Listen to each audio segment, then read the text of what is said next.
2011, we will have a substantial amount of work to do. All of that, plus we have paving to do of the runway strip. We have lighting to do. We have city fences to be built. They're already designed. Those are to be built so that we could protect the coastal area and protect the runway strip as well. Because we will have to take some land from the sea so that the shoulder area of the runway will be resting there. Follow the white areas. That's water. You can see this yellow area. This is the runway. The blue in there is the runway strip and all this shoulder area. The runway strip itself will be on land, all land. But part of the shoulder area is going to drop over here into the ocean. So we have to do some land reclamation. This is at the RC Church end, the Peruvianville end, right? So this is where we're going to have to do some land reclamation over here. So you have to build city fences all around here to protect the coastal area, protect the runway strip, make sure that you don't have that water coming over and washing away everything. So that's what we're going to be working on that next year, 2011. Residents were encouraged to continue supporting the airport and to ensure that they benefit from it. Now folks, I want everybody to think and to recognize that the Argyle International Airport is being built for Vincentians. Whether you're here, there, or unborn, it's being built for you. It doesn't matter your color, your race, your creed. It doesn't matter what political party you support. You know, everything in St. Vincent's politics these days. It does not matter. It is being built for Vincentians, to benefit Vincentians, all of us, right? So it is about us. And the airport holds a lot in store for all of us who want to make use of it. Following the progress report, the residents heard firsthand from Town Planner Bentley Brown on how they can benefit from the airport. Now you might ask, how you who are living in Chester are going to benefit from more visitors coming to St. Vincent? I saw most of you know that you all live very close to Black Point, which is a very historic and a very important site. The government has already done some work at Black Point to develop the area. You now have shops, good bathroom facility, and the area is well kept and improved. Tourism development for St. Vincent and the Grenadines means that you have a very important attraction there, that you could make sure you pull a lot of the visitors who come to St. Vincent and the Grenadines too. We don't want tourists to come to stay in a hotel. We want them to come out. So the Black Point site is a very attractive site to pull out a lot of tourists. But you're also very close to other sites, such as the Rabaka site, sites above the Dry River. You have the Soufrière volcano. You also have the Parrot, which is growing in the wild in and around this area. So there are a lot of opportunities for you to develop tourism. Already, the government has been working with some community groups in the area, and they've established a management committee for Black Point. What we need to do now is to see how we could carry out activities at Black Point to pull people. In addition to just going and visit the cave, we could carry out a lot of cultural activities. We could have like what the people in Fancy do. They have a lot of food, exhibition, culture, drama, etc. So that we could pull people to the site. Because the more people we could pull into the area, the more we could organize entertainment and other activities, the better our chance of getting money coming into this Chester, Georgetown area. So from a tourism point of view, there's a lot of potential.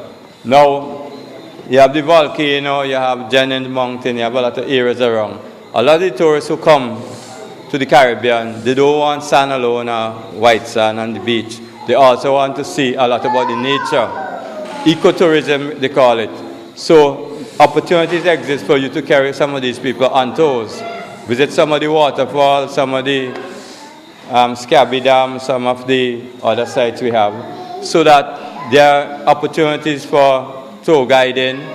Also, you could produce souvenirs, whether it be basket, craft, other type of souvenirs. You could do it, and that could help in a big way. Now, if we get big hotels with the tourism development, there will be a demand for food, for fruits and vegetables. This is an area that's outstanding for agriculture, so you could get into more agricultural production and you could sell and supply the tourists. We must also remember that with a big aircraft coming, the opportunity for carrying out a lot of people is one thing, but you could also carry out a lot of goods, a lot of fruits and vegetables, so that fruits and vegetables could now reach New York the same day. So those of you who are interested in the ITALs, you could get into those production ITALs, and once you could develop good links and market your products could be in New York in the night if you at least get them to the airport early in the morning. So a lot of you are feeling the pressure from low prices in banana, who might have gone out of banana. You could still remain in agriculture, but you could be doing vegetables and so on. You don't have to stick in vegetables also. In North America and Europe, there's a high demand for cut flower, for roses. So you could start to export a lot of cut flower, and you could make a lot of money. And cut flower makes much more money than maybe banana in terms of weight and so. So potential exists for a lot of money. Now, Georgetown is and was always an area known for culture.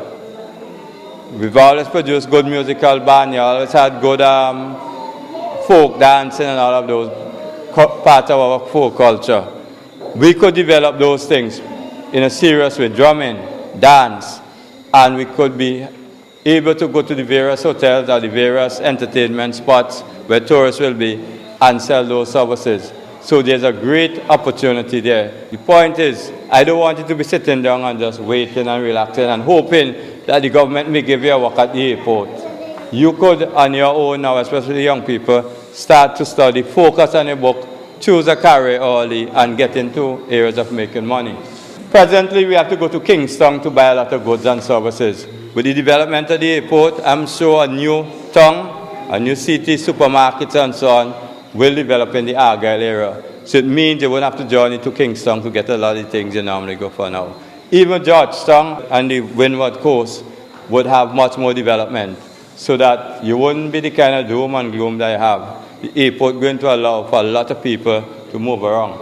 The government has already been talking about the possibilities of having like a medical college. If you have an airport, it will be much easier to get those students in and out, so that Georgetown, like Portsmouth and Dominica, would have a good opportunity to develop. Arnesville again will become a new center. So again, all the new development in Arnesville, a new town, a new city, would mean you don't even have to go to Kingston, which would reduce the area you have and time to travel to go down. So that the airport offers the opportunity for more development on the windward side, with some new towns, some more new cities, enlightening opportunities for people in agriculture as well as out agriculture.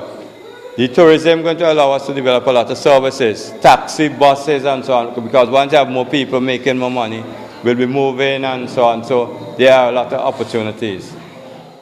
During the discussion, residents also shared their views on the project. Personally, I support the airport 100%.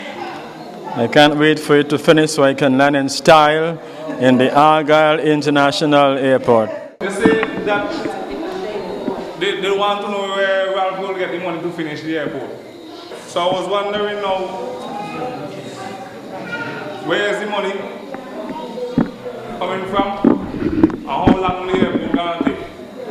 Well, my dear, I don't know how long the airport is going to take to finish. But we are working towards having the airport operational by 2012.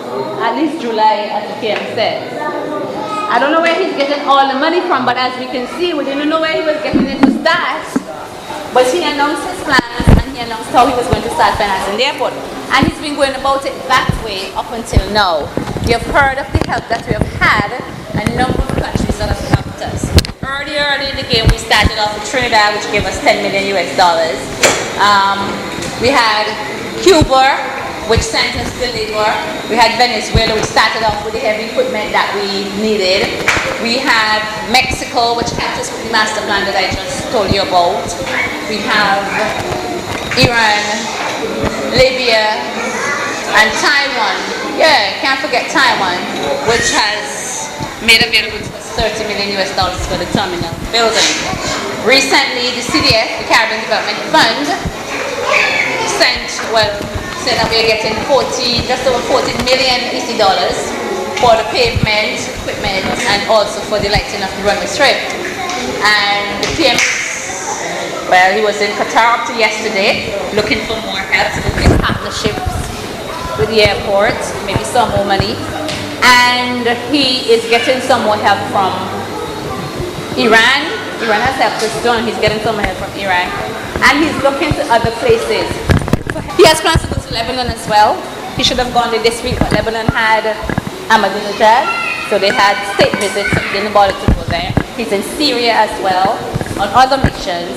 But as you can see, he's financing this airport the way he said he would, by getting help from friendly governments and getting some loans here and there as well, you know, because you're not getting all the money from overseas, you have to put some money into yourself.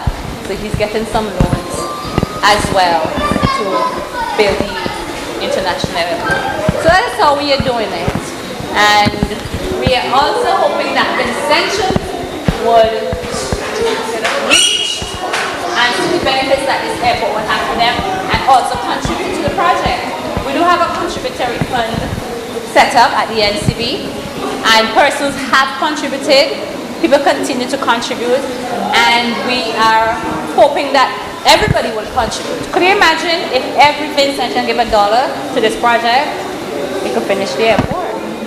You too can learn more about the Argyle International Airport by logging on to www.svgiadc.com or come visit us on the site. Call 458-0333 to make the arrangements. And remember, the Argyle International Airport Contributory Fund is still open at the NCB for your contributions.